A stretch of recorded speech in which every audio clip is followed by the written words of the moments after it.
তোমরা সবাই কেমন আছো? আশা করি সব ভালো আছো।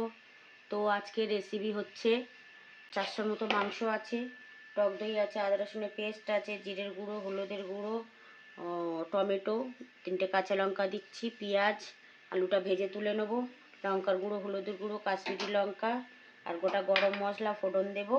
তেল গ্যাস জেলে দিলাম, তেল নিলাম কড়ায় পরিমাণ মতো। এটা গরম হয়ে গেছে, আলুটা ভেজে নেব। দিয়ে দিলাম কড়া আলুটা ভাজার জন্য।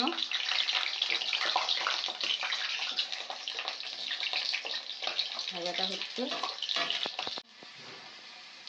আলু ভাজা হয়ে গেছে, তুলে নিলাম।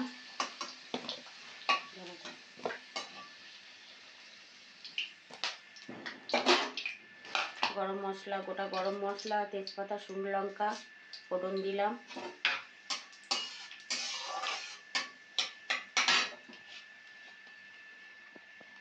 পেঁয়াজ দিয়ে দিলাম।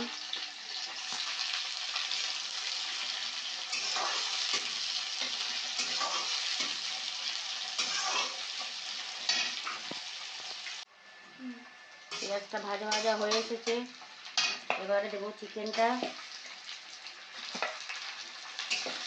দিয়ে দিলাম। চিকেনটা দিয়ে এবারে মধ্যে টমেটো কুচি দেবো, 3টে কাঁচা লঙ্কা দিয়ে দিলাম, আদা রসুন বাটা,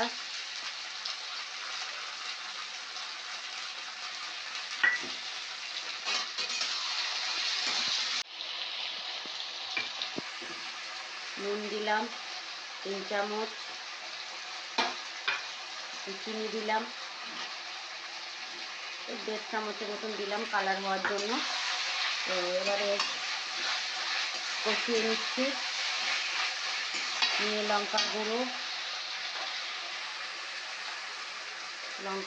দিলাম 2 চামচ, হলুদের গুঁড়ো দিলাম 2 চামচ, কাশ্মীরি লঙ্কা 1.5 চামচ দিয়ে দিলাম। একটু কষিয়ে নিচ্ছি। ধনের গুঁড়ো,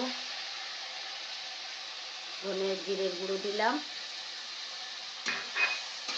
টক দইটা পরে দেবো বন্ধুরা। টক দইটা বেশি জোরে গ্যাসে থাকলে টক দইটা কেটে যায়, তো লো ফ্লেমে দিতে হবে। তার জন্য কষিয়ে নিচ্ছি। এই কষিয়ে নাড়াচাড়া করে দিলাম। দিয়ে ভাজা আলুটা দিয়ে দিচ্ছি, দিয়ে কষিয়ে নেব। বন্ধুরা, চিকেন কষা আপনারা এইভাবে খেয়ে দেখবেন, খুব ভালো লাগবে। আর ভালো লাগলে লাইক করবেন, সাবস্ক্রাইব করবেন। বন্ধুরা, আবার ফিরে এলাম, কষিয়ে দিলাম, নাড়াচাড়া করলাম, ব্যাস হয়ে গেছে। গরম মশলার গুঁড়ো 1 চামচ দিয়ে দেবো।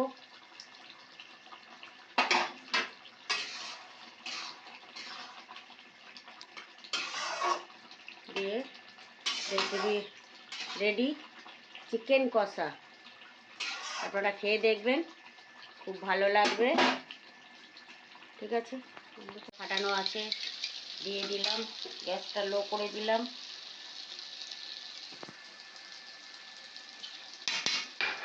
এতে একটু জল নিয়ে নেবো, নিয়ে একটুখানি ঘুরিয়ে দিয়ে দিলাম, একটু নাড়াচাড়া করে দিলাম। দেখুন বন্ধুরা, কত সুন্দর কালার এসেছে। এরকমভাবেই আপনারা বানাবেন, খুব সুন্দর লাগবে।